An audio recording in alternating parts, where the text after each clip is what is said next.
Imagine two versions of the same person at 25.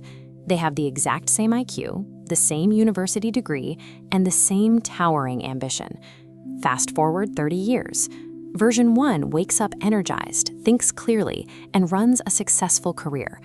Version 2 is exhausted by 2 in the afternoon, struggles to concentrate, and constantly forgets names. We see this play out constantly. A CEO who can recite complex tax law from memory and negotiate billion-dollar deals suddenly finds himself staring up at a hospital ceiling tile, his sharp mind trapped inside a failing body after a preventable heart attack. Why does this happen? Why do some of the most capable people on Earth treat their bodies like disposable rental cars, while a rare few treat them like irreplaceable biological hardware? Long-term psychological studies tracking human longevity reveal a surprising pattern. Raw intelligence barely predicts who takes care of their health. Having a high IQ does not stop someone from chronically neglecting sleep or living on fast food. Protecting the physical body relies on a specific cognitive trait that alters how a person perceives time itself. Every health decision is a quiet battle between two psychological forces. Psychologists call our tendency to value immediate rewards over future ones present bias. The counterweight to that is conscientiousness, the ability to orient your thinking toward the future.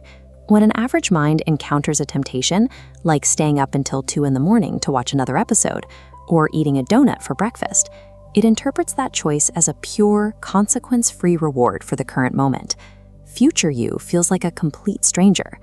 A highly conscientious mind runs the simulation forward. When they look at that same lack of sleep, they clearly envision tomorrow's brain fog. They feel the impending fatigue and the loss of focus today, before the choice is even made.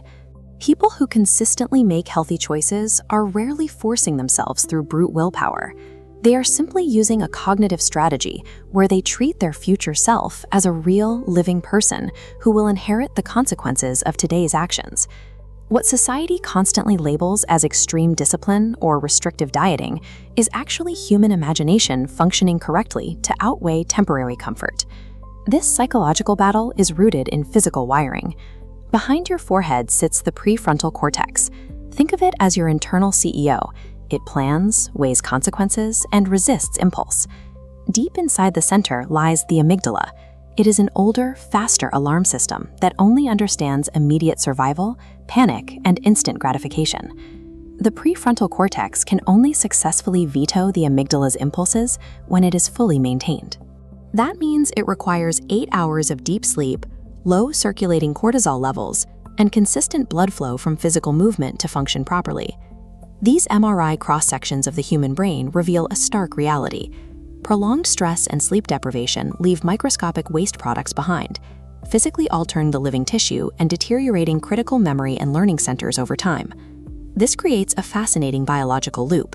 Your brain's ability to choose to go to sleep or eat a vegetable is entirely powered by how well you are already resting and nourishing that exact same brain. Highly conscientious people build healthy habits to protect the physical hardware that generates their intelligence. Modern culture aggressively rewards ambition. It praises the executive who sleeps 4 hours a night and works through lunch. But this behavior accumulates a silent, compounding biological debt. We ignore this debt due to optimism bias. When we survive a week of sleep deprivation or chronic stress, our brain assumes we are handling it perfectly. We convince ourselves the exhaustion is a temporary phase, ignoring the slow accumulation of permanent biological damage. This photograph shows a group of elderly men interacting calmly in a long-living community. Populations like this bypass optimism